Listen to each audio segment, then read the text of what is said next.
La République de Guinée est représentée par une délégation conduite par le Premier ministre chef du gouvernement.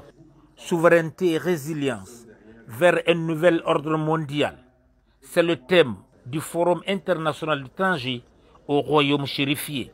Ce rendez-vous planche sur des sujets géostratégiques au cours d'une cinquantaine de sessions programmées avec une attention particulière portée aux défis et opportunités auxquels l'Afrique et les pays du Sud sont confrontés. Sa Majesté le roi Mohamed VI a l'habitude de dire que l'Afrique doit faire confiance à l'Afrique. Et ce type de forum, depuis sa création en 2008, a vocation à être une plateforme de promotion des idées africaines. Faire en sorte que nous, Africains, nous puissions nous réunir ensemble d'abord pour chercher une convergence, pour pouvoir discuter d'égal à égal avec nos partenaires du Nord. Et je crois que ce type de rencontre le permet dans un cadre informel et qui peut aussi permettre d'avancer sur un certain nombre de sujets concrets. Vous avez évidemment cité les questions de crise environnementale, mais aussi d'investissement. Et je crois qu'aujourd'hui, il est essentiel de dépasser l'ensemble des contraintes par des actions concrètes, opérationnelles, à travers notamment, je l'ai dit, l'investissement et le rapprochement économique. L'Afrique doit faire confiance à l'Afrique. C'est le leitmotiv porté par notre souverain. Et je crois qu'aujourd'hui, cette adhésion continentale autour de cette nécessité de souveraineté continentale, qui est aussi portée par la Guinée, permet de dépasser un certain nombre de problématiques. Ensemble, nous sommes plus forts. Ensemble, nous parlons d'une même voix. Et c'est comme ça qu'on pourra avancer dans ce monde complexe où les crises s'ajoutent aux crises.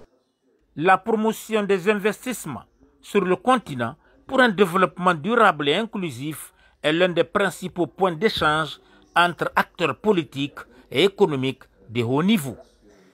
Il y a des possibilités de participer à la redistribution géoéconomique du monde et pourquoi pas géostratégique.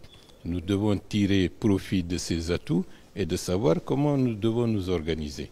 La Guinée a un rôle extrêmement important dans ce sens. Sur le plan économique, nous avons des ressources minières, nous avons des ressources stratégiques qui intéressent le monde entier. À nous de savoir comment gérer cela et mettre cela à profit dans la politique de repositionnement que nous sommes en train de développer.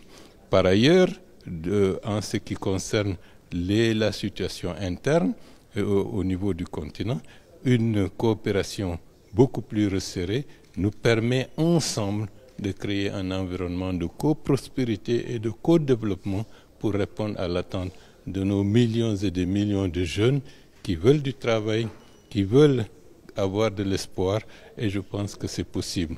Qui veut, peut. Et nous avons tous les atouts pour aller dans ce sens.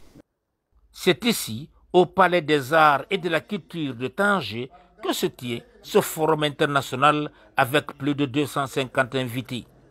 Les chefs d'État et de gouvernement, décideurs politiques, lauréats de prix Nobel, dirigeants de grandes entreprises internationales et personnalités influentes devant un public de plus de 6000 participants, venus à peu près de 100 pays à travers le monde.